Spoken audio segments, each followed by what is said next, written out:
So, thank you for coming out tonight. This is a big night.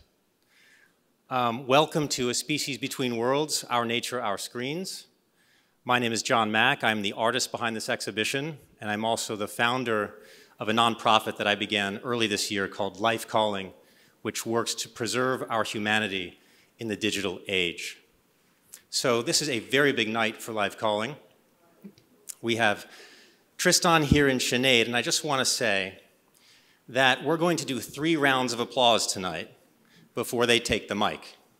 And I'm going to begin by saying this. Right now is Climate Week in New York. And I mention this because when we look at our outer environment, scientists are saying that with global warming, we are going to reach a tipping point where when crossed, we will never be able to return to the nature that we knew. And I want to make something very clear. The same thing is happening with our inner environment. The human right now is reaching a tipping point that when crossed, we will not be able to return to what it means human.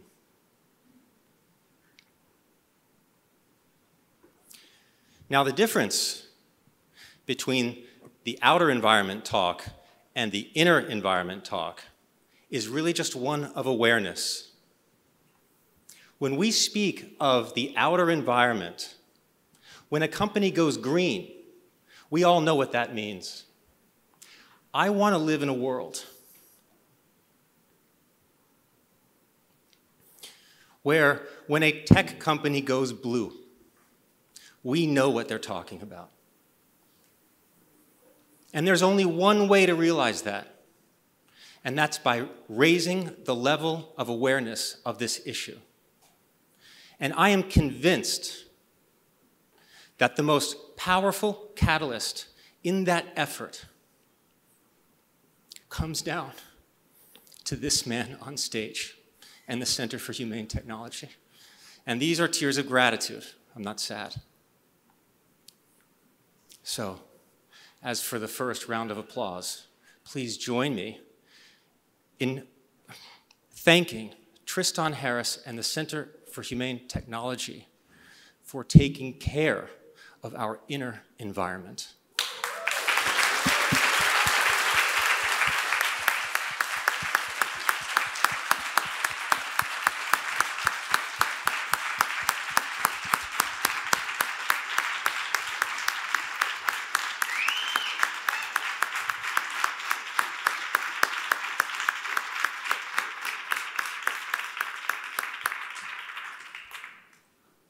Secondly, for the second applause,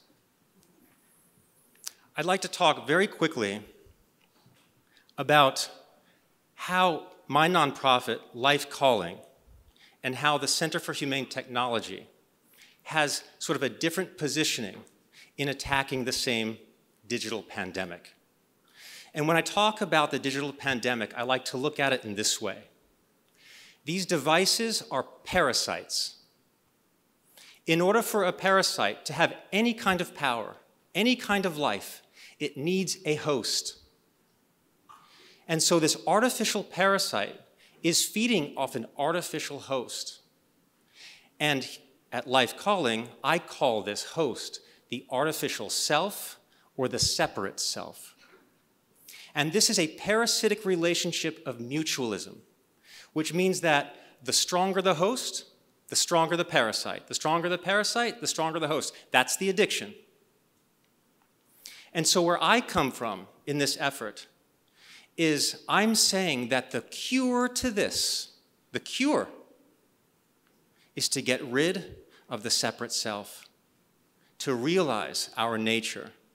And that is everybody's individual responsibility. Now, until we realize that cure, we are in dire need of a repellent. And this is where Tristan and the Center for Humane Technology come in. I want to thank them again for their value, their moral, their ethic, their effort, and their courage to stand up for what is right in order to buy the human more time. Thank you.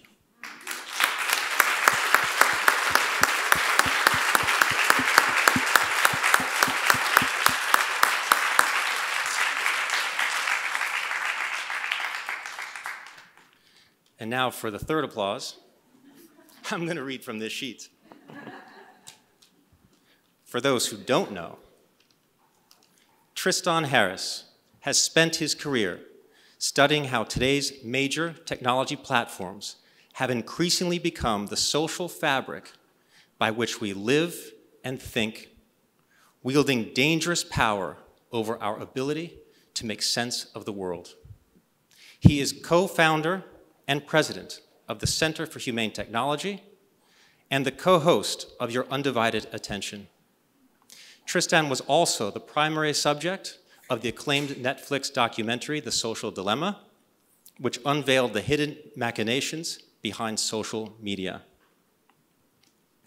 Sinead is a futurist and the founder of Way, a tech education company that prepares youth for a future with advanced technologies.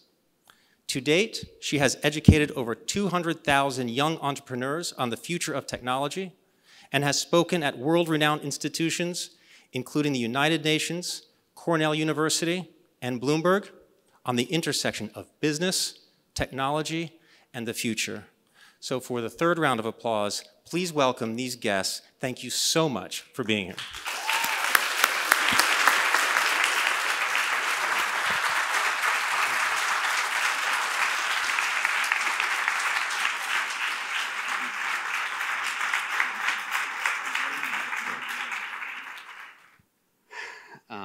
Wow, it's hard to come on stage after what you shared, John.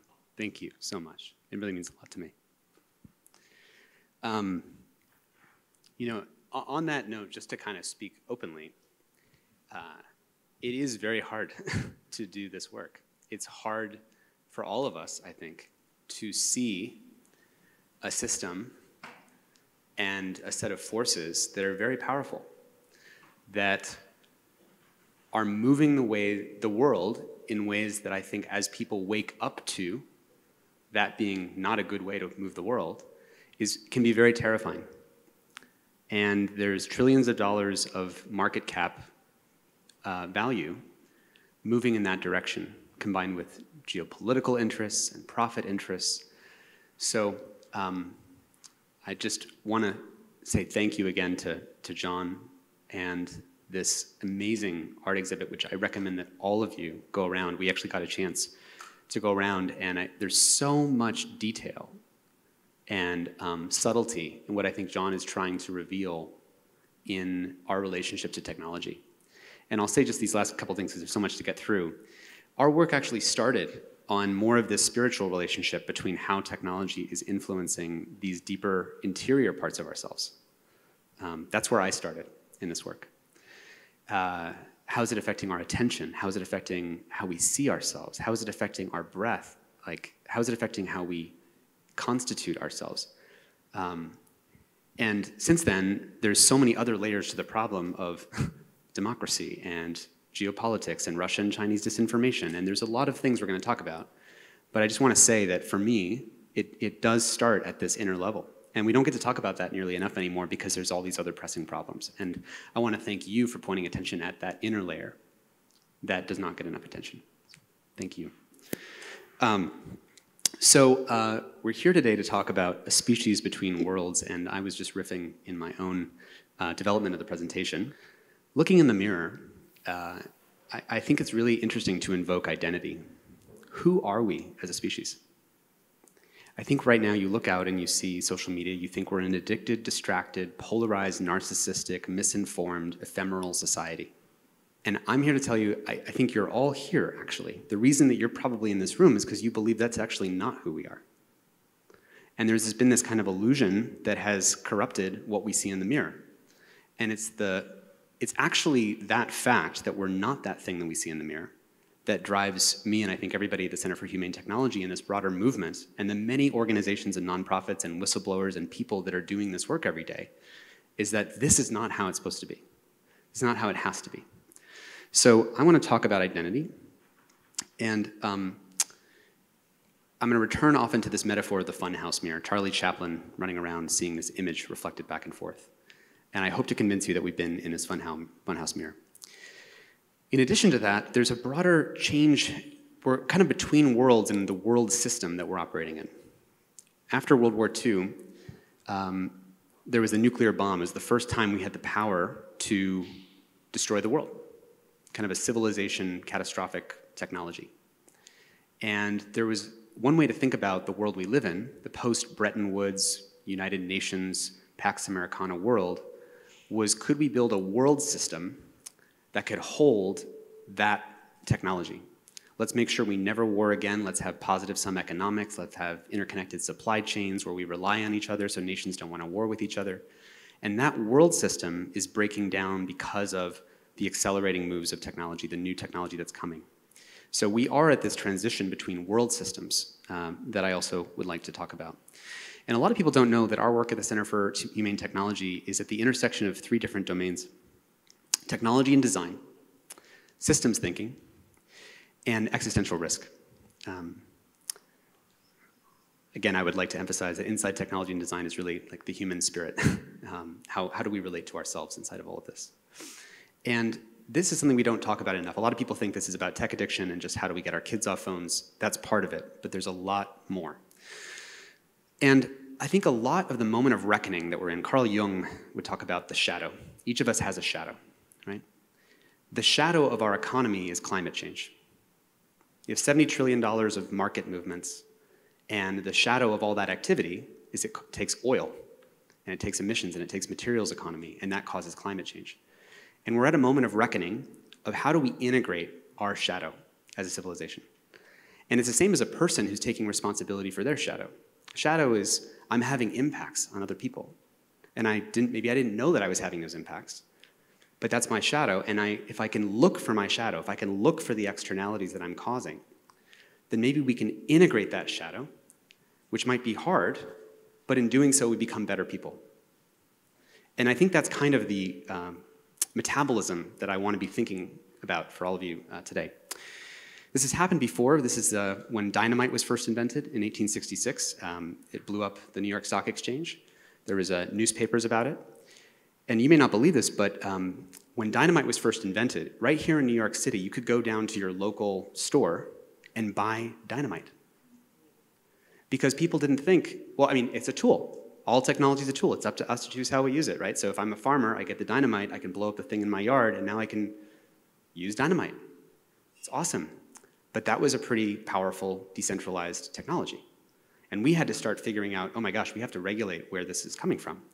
Which is to say that we don't always recognize godlike powers when they enter into our lives. We don't recognize destructive power when they enter into our lives.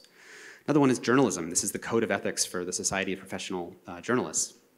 It was after yellow journalism and Mexican-American war scare that we realized we can't have just anybody saying anything because we can actually cause wars to happen, and we need to have a certain basis of responsibility to deal with the power of mass communication. There needs to be a movement for responsible journalism. And as my colleague and friend and mentor Daniel Schmachtenberger says, you cannot have the power of gods without the wisdom, love, and prudence of gods. And that is the task before us. How do we gain the wisdom, love, and prudence to navigate new powers where we're affecting the Amazon rainforest faster than we realize we're affecting the Amazon rainforest?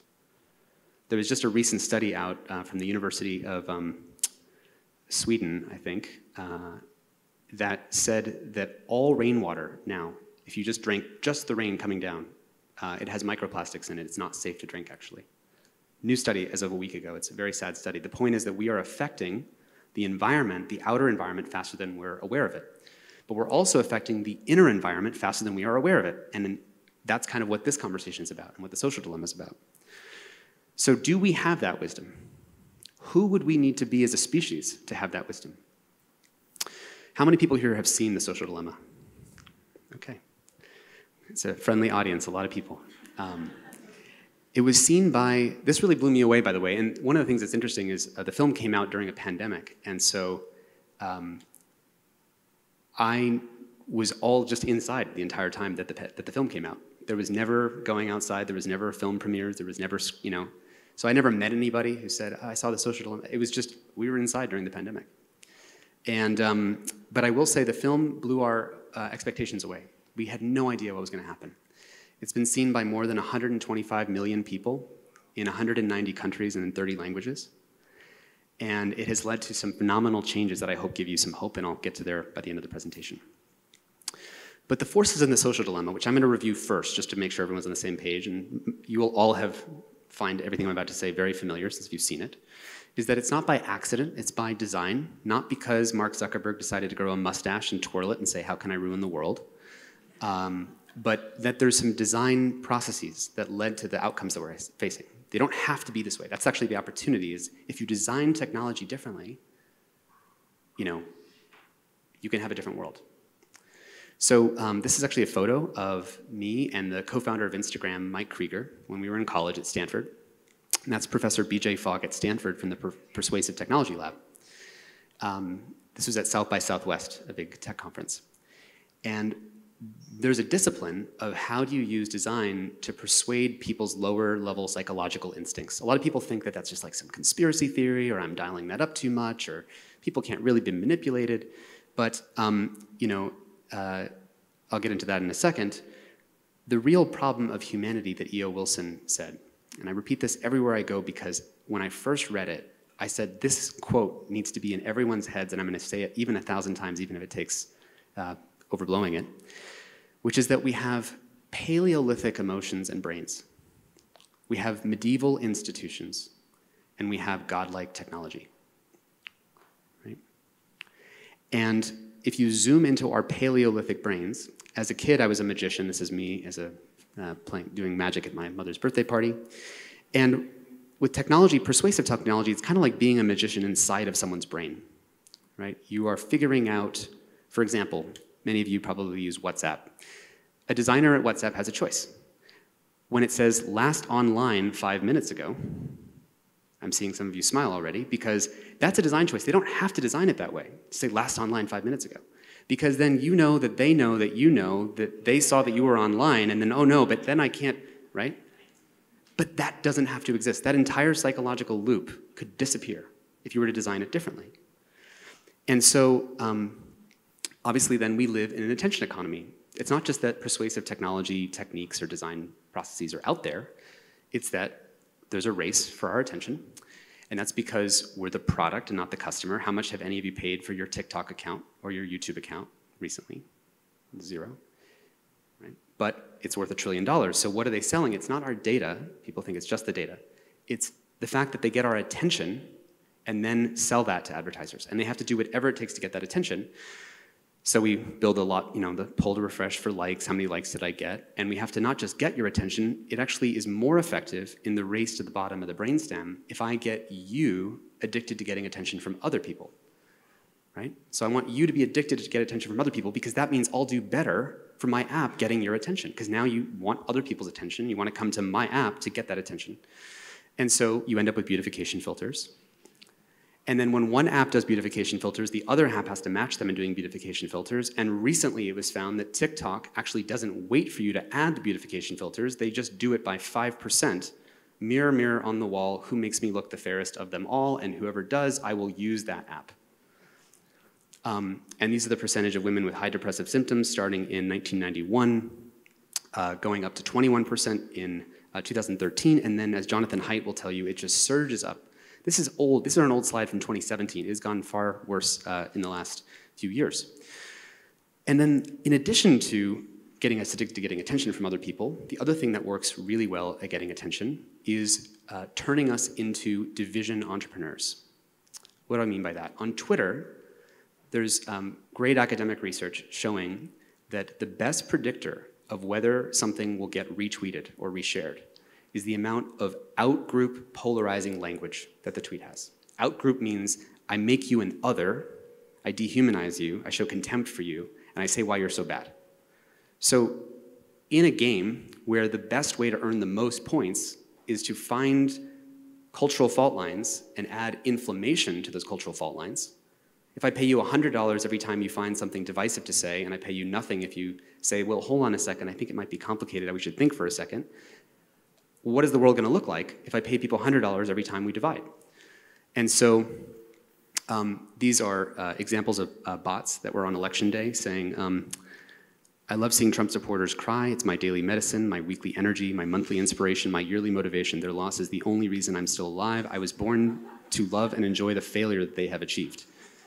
And the current policy at Twitter is you can post 800 times per hour. One of the simplest changes we can make right now is having humane safety standards for how many times do we want to be posting per hour. Do I need more than one per hour? And as we said in the social dilemma, fake news spreads 6 times faster than true news, so what is the world going to look like if they're moving at those various different speeds? And here's a really elegant description of the problem. So I don't know if you can see here, social media summarized elegantly in 2 tweets. The first tweet is, the much vaunted Pandora Papers revealed the patriotic President Zelensky was storing payments from his top funder, and that got retweeted 8,000 times. So it was a claim about President Zelensky. On the bottom, someone says, I was editor and co-reporter of that story, and you've completely twisted it. There's no link between this money and anything to do with this guy. And that got 58 retweets. That's all you need to know to realize why we're living in this cacophony, this mess, this just nothing makes sense, right? So there's this question of who are we when we look in the mirror, right? Are we the addicted, distracted, polarized, narcissistic society? Or have we been confused? And we need to wake up from that illusion. I'll give you another metaphor for this. This is what chickens look like, roughly today, now. Did you know that chickens didn't always look this way? This is what chickens used to look like. Now, why have chickens been evolving in that direction? It's because we have a farming industrial complex that was optimizing how do we get the most meat out of chickens. And so we figured out how to breed them, we figured out how to feed them, we figured out how to do the thing to get chickens not be chickens, the most chicken-like chicken it can be, but to have chickens be the best resource it can be for us. And what I want to try to convince you is that when we look in the mirror and we're confused, it's that social media has done to us what the farm industrial complex did to the chicken. But it's not, and the version of our meat, the meat for the attention, the tech companies, is our attention. So addiction, outrage, distraction, polarize, all that is good for attention. And so we're stuck in this funhouse mirror. And I want to do one last thing, which is social media, people think it's about misinformation and disinformation. But one of the subtle aspects is even if you got rid of all the just fake stuff on social media, it would still create perception gaps. What are perception gaps? Perception gaps are how well can, let's say, Republicans estimate the beliefs of Democrats, and vice versa. How well can Democrats estimate the beliefs of Republicans? For example, if you ask Democrats, what percentage of Republicans would agree with the statement, racism is still a problem in the US today? Democrats estimate only 50% of Republicans would agree with that statement. But the answer is closer to 80%. And the difference is what we call a perception gap. And what they found in the research is that the more you use social media, the more aware you think someone would be, the more knowledge they have, right? What they found is that the more you use social media, the bigger your perception gaps were, the worse you were at understanding what other people believe. And why is that? Because if you have an extreme voice on social media, and you have moderate voices, we get hit by a double whammy of overrepresentation. Extreme voices both post more often, and what they post is more extreme, so it goes more viral, just like what I showed you in that other tweet. So now imagine the last 15 years I hit rewind on your brain, and it just rewinded through 15 years of you sitting in this funhouse mirror. It's like, it's so hard for us to feel differently about the world, even though I just told you that our minds and our feelings are based on this inflated illusion of how everybody else is. Notice that your nervous system doesn't automatically make you feel different about everybody. I already said that. And so it also, as you get more and more extreme citizens, it's in this bad feedback loop where whether it's AOC or Marjorie Taylor Greene, why is it that most of the population knows everything about Marjorie Taylor Greene and they know nothing about any of the other Congress members? It's because we're only as good as what our attention is being pointed to. And when you have more extreme citizens, you elect more extreme representatives, and that causes more gridlock, which means that tech goes unregulated, which means that it continues to divide the population and so on. So that's the bad loop that we're going to get out of. And that's the funhouse mirror. Now, to the point that even if I tell you this, there's this effect in psychology that, how many people have seen this psychology experiment? Okay, good, like a third of you. I want you to look at the A square and the B square. How many people here think those are different colors? They look like different colors, yes? Different colors. Okay, they're actually the same color. Your brain plays a trick on you, like a magic trick, in which the shadow on the B square makes you see it as darker than the A square. I'm going to prove it to you. I have these two lines, and when they come in, you can see that they're the same exact color. Okay? It's a famous effect in psychology. If I take the lines away, your brain goes right back to seeing it the other way. Now, if we were any other species, we would be trapped in the 24/7 magic trick. Lions can't investigate their own mind. Gazelles can't investigate their own mind. Humans are unique. We're the Homo sapiens sapiens, the species that knows that it knows, can do self-awareness. It's the ability to actually interrogate our own awareness that is actually going to be the interrupt key, the escape key on the downward spiral that we're in. And we call this in psychology cognitive impenetrability, because even if you know how it works, it still affects you. So we're trapped in that funhouse mirror. And many people, not you probably, say, well, hold on a second, that's all nice, Tristan, that's horrible, but I don't use social media, so why should I care about this? Well, you still live in a country where everyone else will vote and people will have conflict based on the things that they're seeing on social media. And I think things like January 6th and other events are good examples of that.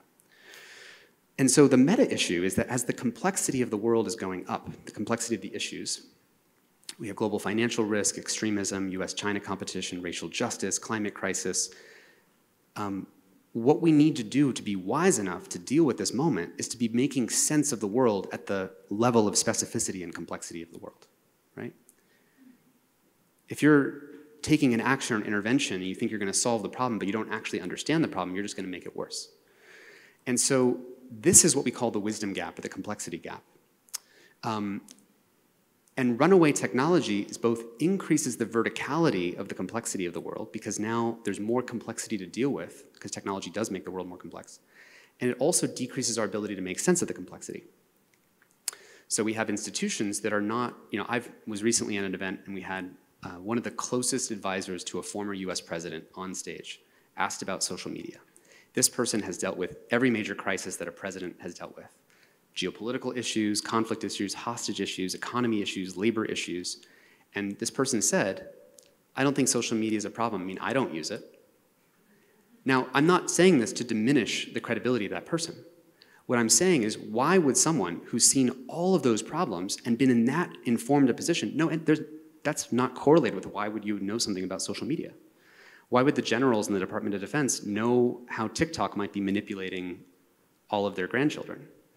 The expertise that you would have to have is different than the expertise that's currently distributed in society.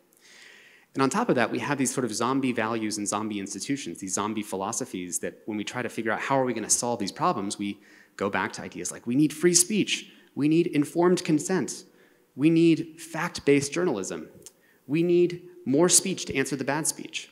Because these are the 18th century medieval institutions, the ideas that are good ideas, right? I want to be clear, these are not bad ideas, but the new tech invalidates them because the new world is more complex than what they were pointing to. I'll give you an example. Fact-based journalism is fact-checking the solution to misinformation. There's new AI out there, new artificial intelligence called GPT-3, that lets you ask the GPT-3 to write you text in the voice of a human that will be indistinguishable from reading like it was created by a human. So for example, I can tell GPT-3, write me a 20-page research paper on why the mRNA vaccine isn't safe. And by the way, before you get triggered, I'm not pro-vaccine or anti-vaccine. I could do the exact same thing saying the vaccine is safe. So I could cite real facts and real statistics and then point out the vested interests of everybody who said that the vaccine was safe. These are all facts, but I'm cherry-picking those facts and I'm stringing them together, and now I can flood the internet with things that are dangerously misleading on either side, on any issue, right? Is consent really a solution to privacy? Well, I want to ask your consent before I do something. Well, here's an app called FaceApp. How many people here might have heard of or used FaceApp even? My chief of staff used FaceApp. FaceApp was this thing that you upload a picture of yourself, and it shows you what you're going to look like when you're 80 years old. So it just ages your face using AI. So it's tapping into the vanity. It's part of that magic trick. It's hacking human vulnerabilities. And 80 million Americans consensually uploaded their photo to a St. Petersburg company in Russia because it was good for their vanity. Is more speech really the solution to bad speech? Well, there's new AI techniques where if I give the artificial system this phrase, a girl stood in the blossoming Sunset Valley, pondering the mountains in the distance, peaceful pastel palette, matte painting. And the new techniques will generate images from scratch like this. This is generated from scratch. So this is a new, you've heard of deep fakes and deep images, right? DALL-E 2, these kinds of things. You can give it the text, this coffee has been laced with LSD, which is a drug. And it generates that from scratch. And these are fun examples, but obviously there's very real situations we're in. There's a war in Ukraine, and we're seeing images like this come from Kharkiv, Ukraine, and this image like this. But is this image that I'm showing you here real? Or did I give it this text, hashtag breaking news, massive explosion in Kharkiv, Ukraine? I fed that to an AI, and it generated those images in an instant. And when you allow this to be posted to the internet at scale, right, this breaks trust. And there's this funny meme that I actually did in a joke to. Yes, AI destroyed the world, but for a beautiful moment in time, we created a lot of fun AI art to look at. So is more speech the answer to bad speech when we can just flood the zone with shit, as a famous political person said? So the second aspect is the attention economy is undermining humanity's necessary capacity for wisdom. If we need to be wise in this moment, who do we need to be? We need to be wiser than we've ever been, right? And we're capable of that. But if you take the second line of decreasing our ability to make sense of the complexity, why is that happening? So let's double click into that. I wish I could skip this actually, because I think you all know this. While we are all looking out for the moment when technology would overwhelm human strengths, we missed the much earlier moment. This is when it takes our jobs, right? This is like, oh, the Terminator. This is like Andrew Yang. Technology is going to automate all of our jobs. That's the point. Everyone's worried about that. But there's this much earlier point on the timeline when technology undermines human weaknesses. And that point being crossed is at the root of a lot of the issues that we've been seeing. When technology breaks our cognitive limits, our short-term memory, we feel that as a problem called information overload. When technology plays with our dopamine systems, we feel that as a problem called addictive use. When technology plays with social validation, we feel that as everyone wants to be an influencer, and everyone wants to compare themselves to the highlight reel of everybody else's life. And when technology plays with confirmation bias, confirming and doubling down on our existing beliefs, the things we already know and feel, we're leaning towards, we feel that as fake news. It's not fake news, it's just doubling down on confirmation bias. We have outrage and we have trust. This is the climate change of culture, what John was talking about. We didn't even get to the interior parts of this, which is that I could give you 100 lists like this of the ways that it affects us on the interior side. But this is kind of the opposite of wisdom. If you look at wisdom traditions, greed, aversion, delusion, fear, jealousy, this is the anti-wisdom. And again, this is a kind of a connected system, right? So much like climate change is a connected system, like soil erosion and biodiversity loss and dead zones in the ocean are all interconnected phenomenon with climate change. This is an interconnected system that's the climate change of culture. And I would say that this is the thing that's pulling down our ability to be the wise people that we're capable of being. Okay, so with all that doom and gloom, no. No. Because we've been living in a bad design. If you design it differently, like the simple WhatsApp example I gave you, right? You don't have to design it this way. You can design it in a different way. And you can only design it in the old way if the people don't know that they're being hijacked. Which is why the social dilemma and public awareness and 60 Minutes and Frances Haugen and all these things are so important, is to raise awareness about this is a funhouse mirror. This is a false image of who we are. And it's as if you're trying to carry boiling water your whole life, but pans are only shaped like that, right, on the left, that both handles are on one side. Or it's as if you're trying to get a key into a building and keys just don't work. They're just hard to use, and you've just been living in this dystopia where keys are just designed in a bad way. And so we're trying to lift our democracy with bad design. And there's good design. And that's, by the way, the foundation, my co-founders, Asa Raskin, whose father was Jeff Raskin, who invented the Macintosh project at Apple. And that's where the name Humane comes from. His dad was all about the humane interface.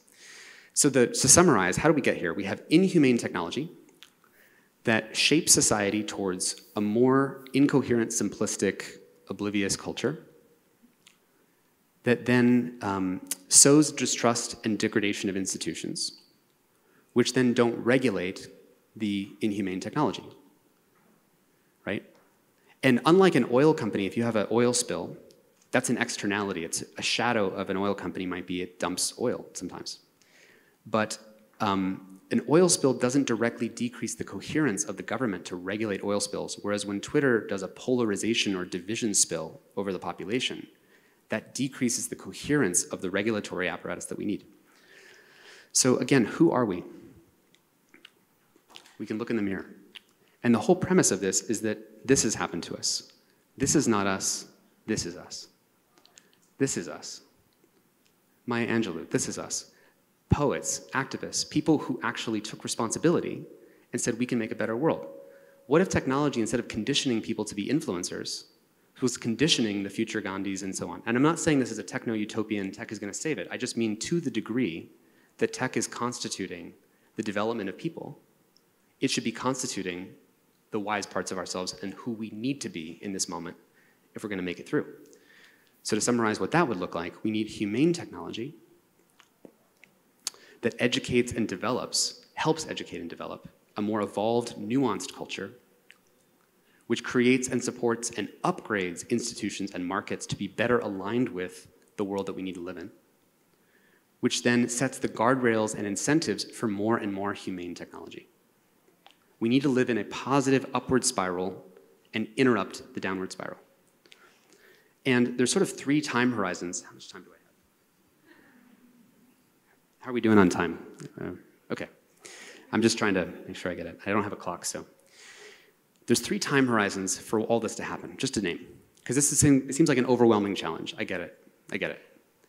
There's triage, which are what are immediate things that can happen right now, right? We can actually get groups of kids to do mass migrations off of a toxic app into a better app. Schools could organize this. One of the things that's perverse about with children is parents think it's an individual choice, that the kid just needs to stop using the damn Instagram. And I don't understand why it's so hard. What they don't understand is that those kids, and adults by the way, they message their friends. If all their friends are only on Instagram, for them to turn off Instagram or delete Instagram is to exclude yourself completely from being with your friends and develop with the people around you. So it's not an individual choice, but you could organize and have, just like we had Mothers Against Drunk Driving, we could have Mothers Against Media Addiction, and we could have a real movement that helped get schools to develop common practices and organize these group migrations. And there's a bunch of things like this. Then there's also transitionary work. We need litigation. We need national security priority. This is a tier 1 national security issue. We won't even have time to go into that today. You can have democracy reform that helps get to not this, we have this system that's highly vulnerable to extreme candidates. And we can have things like ranked choice voting that helps us get out of that. There's a lot of things we can do. You can just take a picture of this slide if you want to go into it later. A lot of people tend to do that. I'm only saying that because I found out that when I give talks, a lot of people take pictures. But what can help us find this wisdom and the clarity that we need? So right now we have a system that so today Twitter is a fault line finding machine. When it publishes the Twitter trending topics, it's basically saying if you want to hack a country and you want to drive culture wars, just send your armies of bots and trolls to any one of these fault lines and you'll break the country. And we can change that from being a division finding machine into something like a perspective expanding machine. What would that look like? Here's one of my favorite diagrams, right? You have people getting into an argument. I think it's a circle. No, I'm sure that it's a square. You're wrong. Well, there's a higher level synthesis of what the thing actually is. If I think it's a circle and you think it's a square, we're in a fight, we're in a rivalry, we're in conflict. When you can actually see more complexity, you can see that there's something above the system, it makes you less of a bad guy theorist. That the problem is the bad guys, the circles, the squares. And the question is, how do we help develop this capacity to see more synthesis? So here's one of my other favorite examples. This during COVID, this was a GIF that came out. People taking COVID seriously. People worry of the expansion of authoritarian government policies. People acknowledging that the pandemic is highlighting deep-seated structural racism and injustice. And people very concerned about impending economic devastation. Now, people often get into fights about which one is the world in. No, the world is causing this to happen, and that's the thing that's happening. Well, I could get in a fight, or, when someone is there, what if we had, I've actually wanted like humane technologists, all the people out there that build tech, like someone build a tool that helps people build these little Venn diagrams and say, you can be here. You can be in the middle, right? And I think one of the things is that technology doesn't let us communicate with complexity and nuance. It doesn't let us find that higher level object that's more true.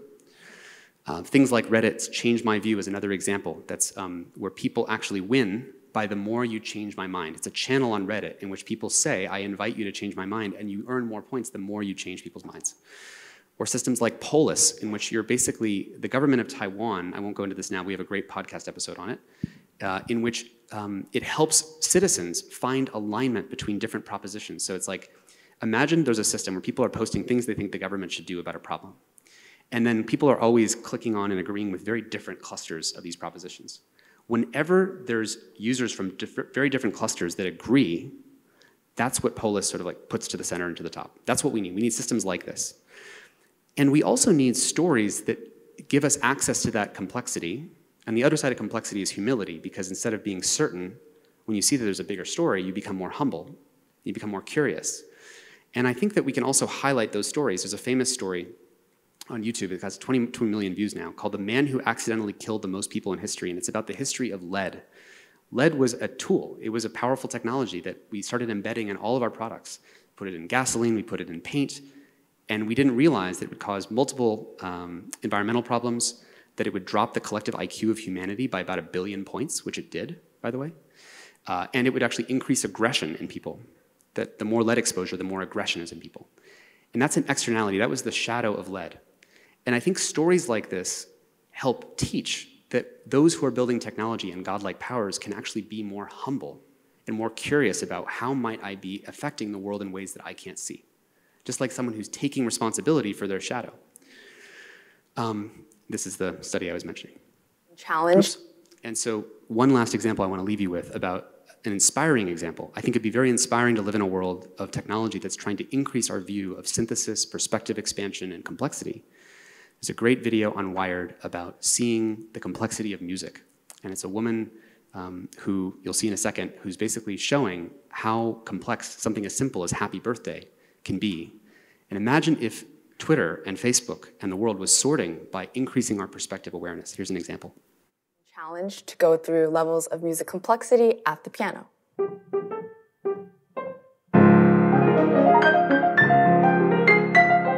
So let's first play it with just one finger in the simplest way possible.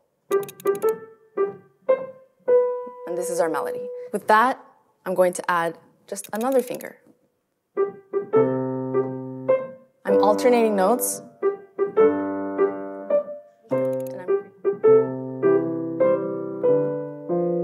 Another way to break up the chords might be or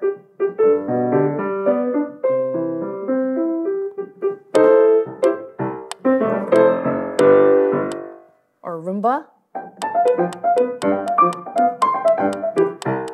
So when you put all of the different levels together, this is what I would do.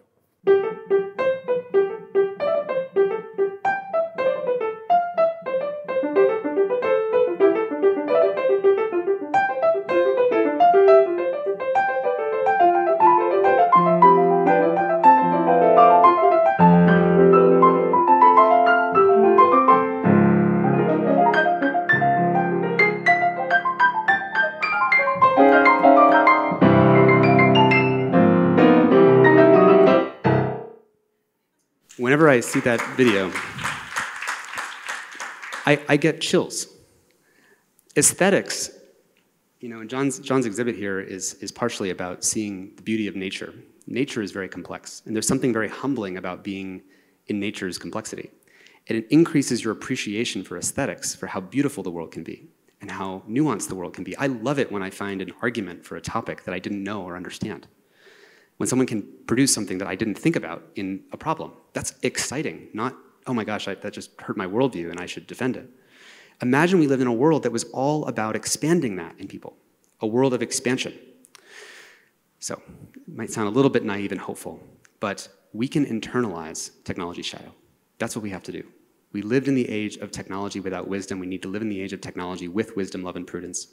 And I know this might seem impossible. I have felt that for the last 9 years. But here's why we can have some hope. Think about everybody in this room 50, 60 years ago would be smoking. Every single one of you would probably be smoking right now. There's literally no one in this room smoking right now. It is so hard when you're living in an age to think that the entire default could be flipped around, that we could shift the world upside down from what it is. And everyone's like, that's never going to happen. What are you talking about? Everyone is smoking. What are you crazy? Right? And we did it. We did it because there was litigation, there was hearings, there was big tobacco executives saying this manipulates kids. We had the attorneys general who filed a major lawsuit. And we've seen hearings like this with tech companies. We had Mothers Against Drunk Driving. I do want to see someone start Mothers Against Media Addiction. MAMA, I think it's a great acronym. And while, again, this might seem impossible, I want to give you a timeline of unbelievable things that have happened that I've seen in the last 9 years that we've been working on this. In February 2013, I released this presentation inside of Google that said, we are stewarding the collective attention and consciousness of humanity. And we have an enormous responsibility to get this right. And then worked out that there was this game theory, the arms race for attention, and laid all that out. And for 3 to 4 years inside of Google, I tried to change the system. I made no progress, literally nothing. I had nothing to show. Imagine the next 4 years of your life, you just sat there saying, we have to change something, and then nothing happened for 4 years. Think about all that is happening right now in this space. My breakout moment was in 60 Minutes in April 2017 with the attention economy. We used to have a movement called Time Well Spent that was about not technology optimizing for time spent, but for time well spent. The Verge wrote an article saying time well spent won. Why did they say that? Because Apple and Google simultaneously launched screen time features. Facebook changed its mission statement, and it's what it optimizes for, to time well spent. Turned out that was greenwashing for some of the things we've been saying. But now Google and Apple were in a race to the top for who can protect people's well-being and screen time. And since then, we've seen features like this, which were also in some talks I gave about 10 years ago about bidirectional signaling of we need to have some breaks in some zones where we can all take an out of office. I can all say, I want to have some distance from my technology. And technology could signal that. When Apple builds in that this person's notifications are silenced, they're signaling a new social norm. People can be away from technology and that's okay. I want ubiquitous out of office type signaling like this in everything. It should be a standard. And you can have this, you see this now in Google apps. The social dilemma reached 100 million plus people in 190 countries in 30 languages. It is required viewing in the US military, in the US Air Force. It is probably required curriculum in most high schools and universities. Frances Haugen took the unbelievable brave act of releasing 10,000 documents of Facebook's research. Yes.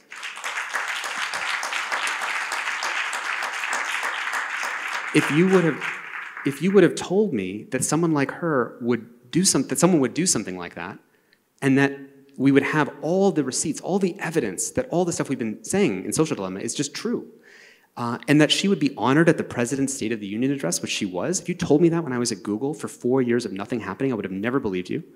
That we would have a coalition of state attorneys general do what I said to Big Tobacco, they're starting to do it to social media. This is happening, this is a movement. That when Tim Cook announced the privacy protecting features on the iPhone last year, he said we cannot allow a social dilemma to become a social catastrophe. And when they launched those features, Facebook's revenue dropped by $10 billion a year, and it had an enormous impact. Their stock price actually went down by half since the combination of that and Frances Haugen coming out, and that's before the recent sort of downturn in the market. And now people don't want to work at a lot of these companies, or to those that do, they want to take the Humane Technology course, which I'll tell you about in a second. The EU is passing the Digital Services Act.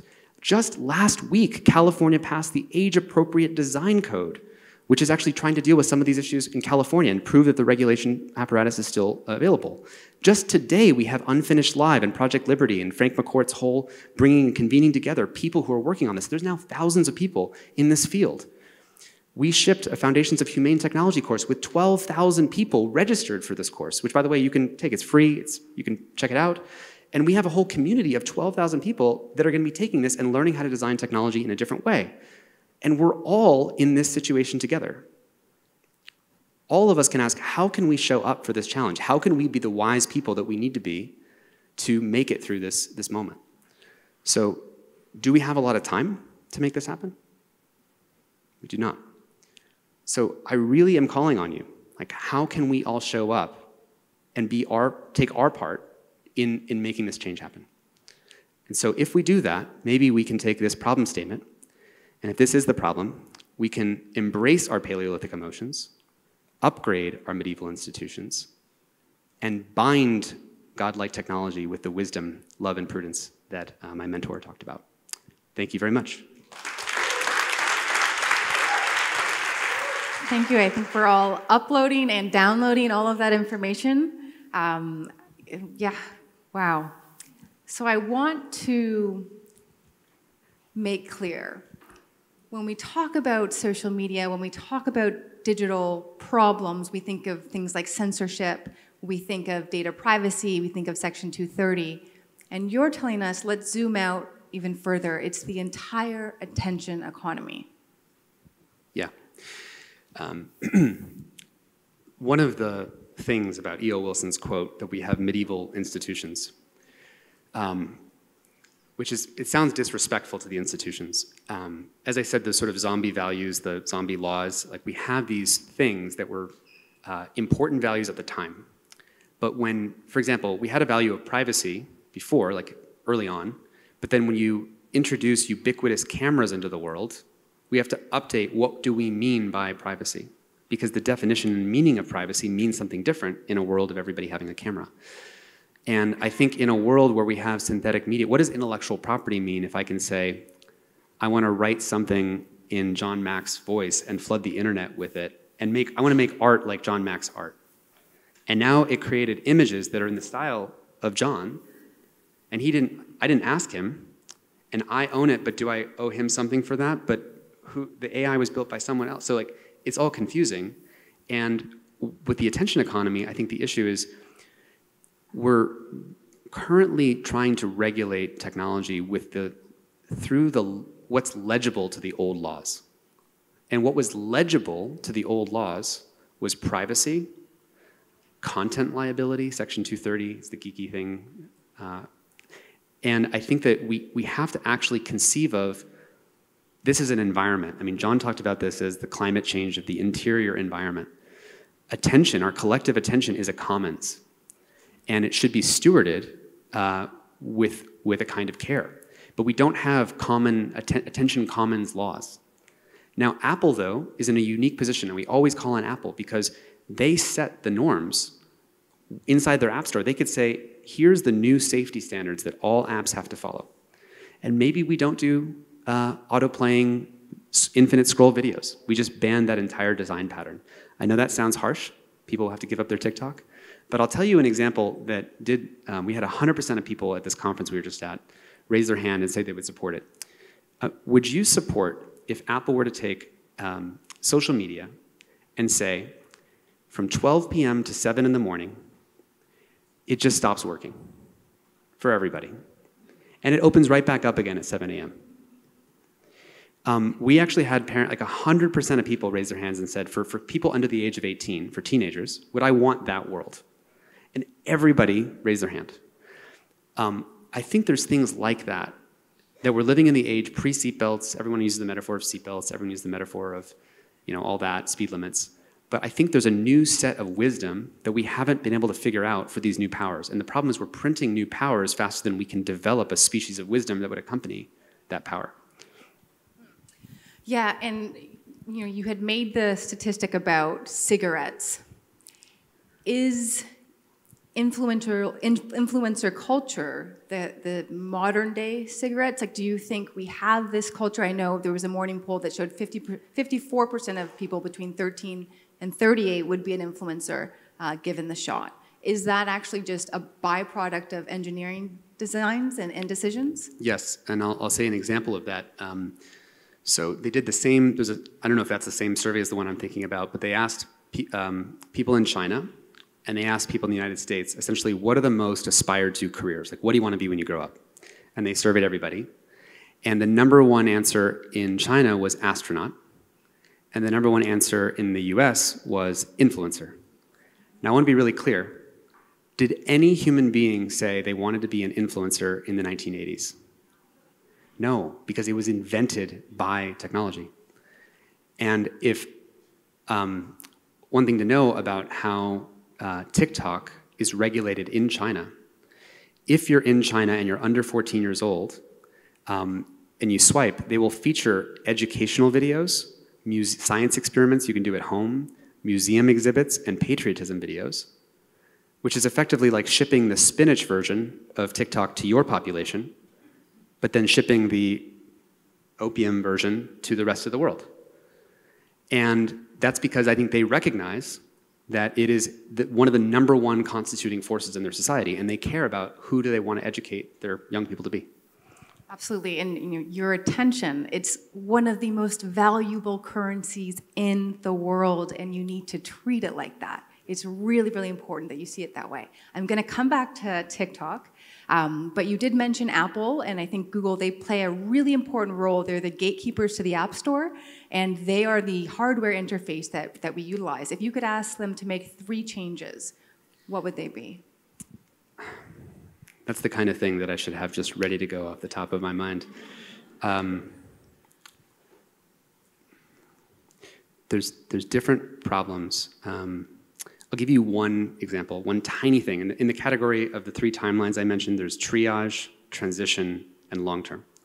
On triage, something they could do tomorrow, which actually my co-founder Asa invented, was, you know how the screen time features on your phone? When you set a 15-minute time limit for yourself, and then what happens when 15 minutes happens, and it says, oh, you've hit 15 minutes. Do you say, oh my God, I'm so glad you reminded me that I hit 15 minutes because I should really stop what I'm doing? Change it. You just say, get out of my way, I need to keep doing what I was doing. And that's how we work. That's the honest reality. But there's a different way to design that.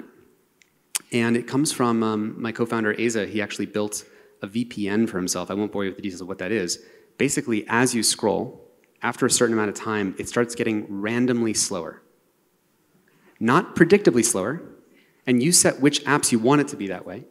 But what happens is, as it starts to get slower and a little bit more frustrating, you're like, why am I doing this again?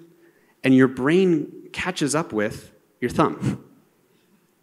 And that's a simple, simple, simple example that if Apple did that tomorrow, they could ship it to 2 billion phones, and it would radically change the portfolio of where people's attention in the world goes, as one tiny example.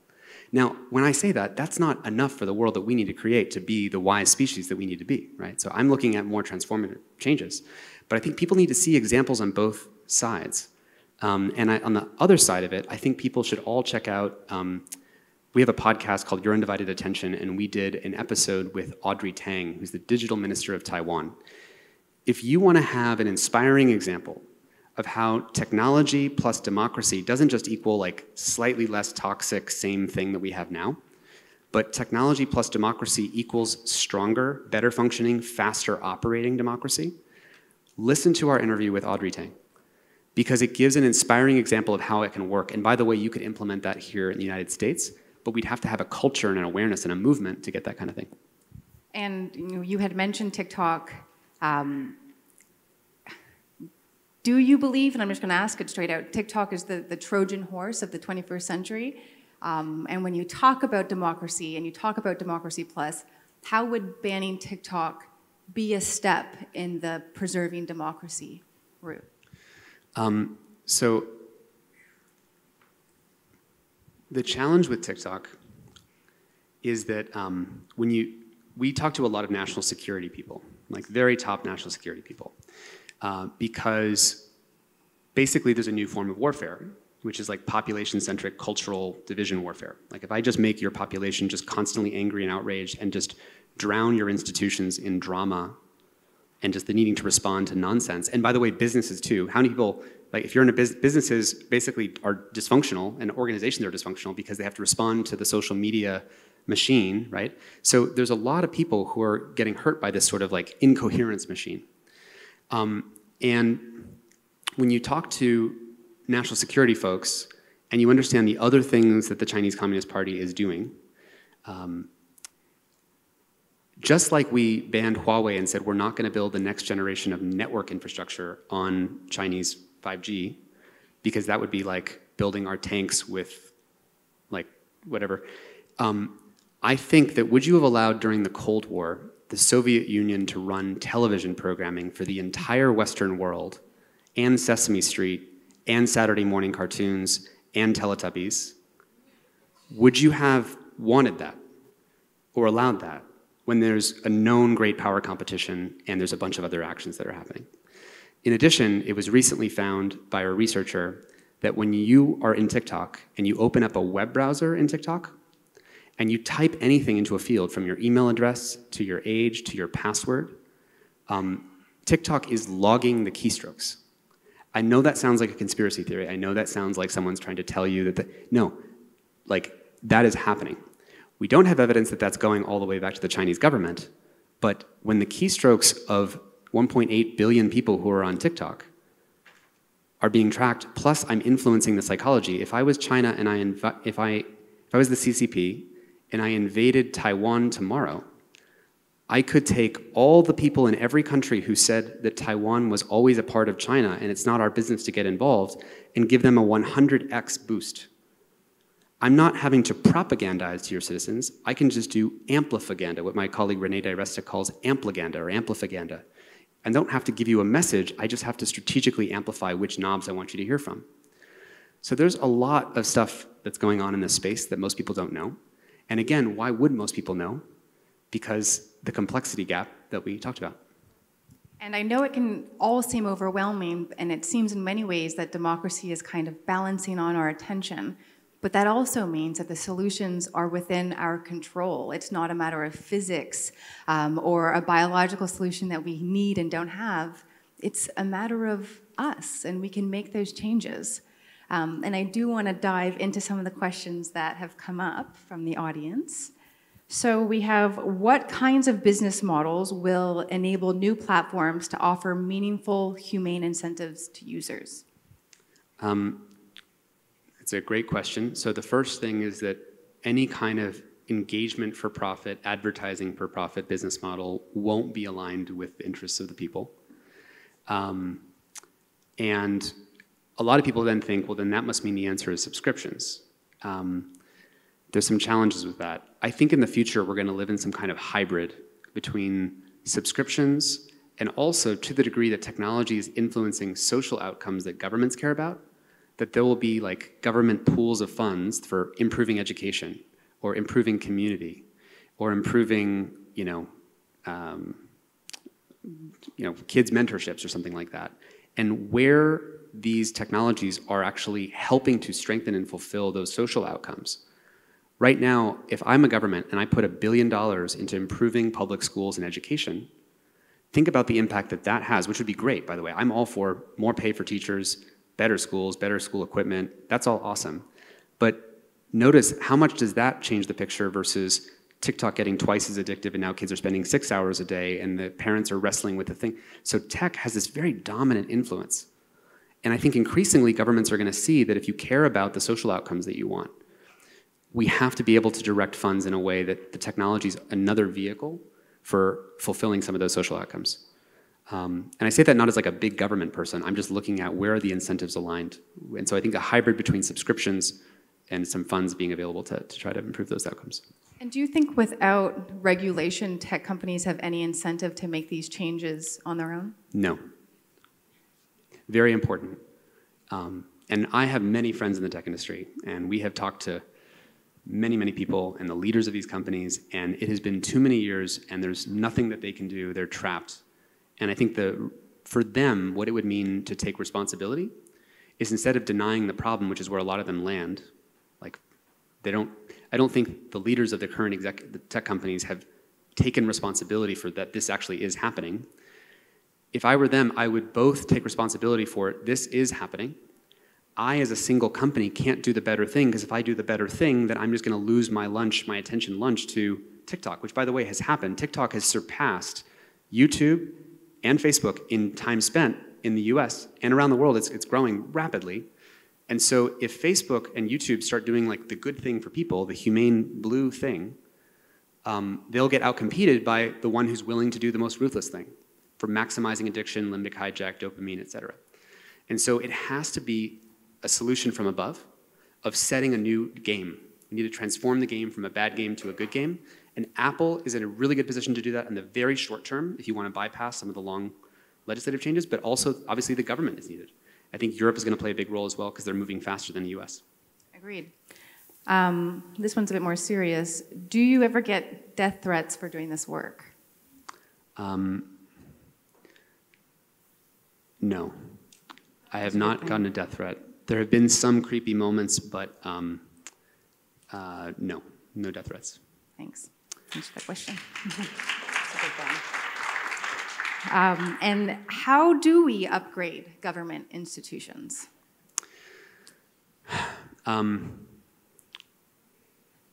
So one of the ways that this doesn't have to be an anti-technology conversation, but can be so we already said in that presentation, technology is moving faster than our governance, right? It's moving faster than our institutions. So if we're going to live in a humane world, then our governance has to move at the speed of technology, which is itself possibly an unsolvable problem. I mean, it's a very hard problem. But there are ways for technology enhancing institutions to enable solutions. So I'll give you one that's very inspiring. Friends of mine run a company called Planet Labs. How many people here know what Planet Labs is? A good handful of you. They are the largest satellite network that orbits the Earth and takes a 24-hour picture of Earth every single day. And in the next 2 to 3 years, they will have new sensors on their network of satellites. And using AI, plus the 24-hour pictures, they can get super high resolution, and they can actually measure things like biodiversity, dead zones in the ocean, soil quality. They can measure a lot more than you would think, because using AI, you can enhance what you can see from above. And one of the problems with climate change is it's a multipolar trap. If I don't go and do the thing in the environment there and get the last wood in the forest, then you're going to go get it. So one of us has to go get it. These bad games, you need there to be an arbiter from above. And so if you have institutions powered by things like Planet Labs to give a comprehensive picture of this is what's happening, then you can solve these bad games where if I don't do it, the other guy will.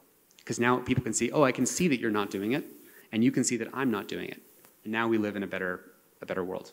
And we need something like Planet Labs for other issues. We need ubiquitous transparency so that people can see that we're playing according to the right rules with each other. Because if one person's cheating and they know that you'll not find out about it, it'll keep happening. And that, by the way, that is the core issue. And I really recommend listening to an episode we did with Daniel Schmachtenberger on our podcast, where we talk about the centrality of these multipolar traps, these arms races, tragedy of the commons, because that is behind so many of the issues that we're facing in the environment, in technology, and other areas. And I really like that you use the term democracy plus, because our institutions were designed to be stable and to move slow. That's why they are the way they are. And so to kind of survive this next chapter where we feel like technology is moving at a stratospheric pace, we need a new version of democracy altogether. Yeah. And that looks like the upgraded one. We've been upgrading technology. We haven't been upgrading democracy. It's time to upgrade democracy. And I'll say, as historian Yuval Noah Harari says, how do you have a democracy when an algorithm knows you better than you know yourself? And the truth is you don't, which means we need to upgrade. And so to end on an optimistic note, although I do think that this, even though this is heavy stuff, it's all optimistic because it's very solution focused. Yeah. What technology, if we could get this future right, what technology excites you the most? I know you're immersed in a lot of different worlds of technology, not just social media. What excites you the most about the future? I'm excited about this idea that Twitter wouldn't do it But if you turned Twitter into the Taiwan example of changing the algorithm, so instead of rewarding people based on the most engagement, you find supermajority agreement on every topic in the world. So now think of it as, instead of a fault line finding machine, it is a synthesis and agreement finding machine. And then you ran like a presidential campaign off of what you know the people agree on. So now you have like a presidential campaign that is actually the will of the people, but it's the consensus of the developed synthesis finding humans that are rewarded in that way. So you're setting off a kind of a positive loop. It's a longer conversation and story, but if Twitter were to do something like that, which they would not do without changing their model, but if some crazy set of activist investors were to try to make something like that happen, that's the kind of thing where I want people to think about, as fast as Facebook or Twitter can make you lonely, depressed, or doom scrolling, or feel bad, imagine how fast, if your attention was pointed at something different, you could feel better. And I'm not saying this is some techno-utopian that we should like lean on tech to tell us what to put attention on, but again, to the degree that it is focusing our attention on something, maybe a good place to land is this, that I've always loved the Serenity Prayer, which is, you know, give me the wisdom, someone's gonna fill it out for me.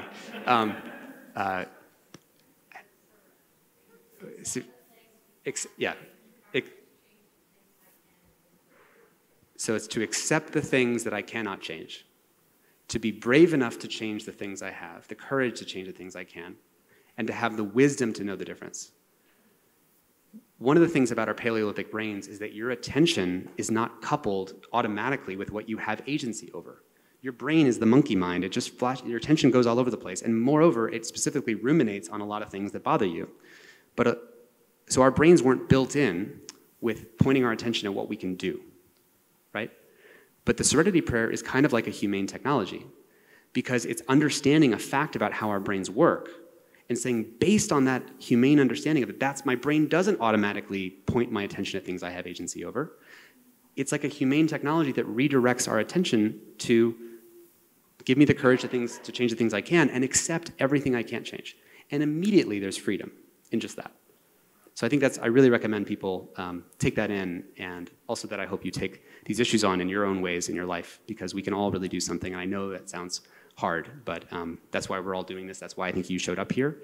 And I want you to look around you that everyone else is probably in this room because they feel the same way. So. And, you know, I'll conclude by saying we're currently bringing back rocks from Mars to look for biosignatures. Scientists are working on vaccines for cancer.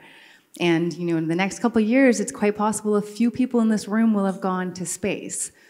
The future is worth fighting for. And as we've learned today, the future is within our control. It's a matter of our own decisions. So thank you so much. Thanks, Tristan.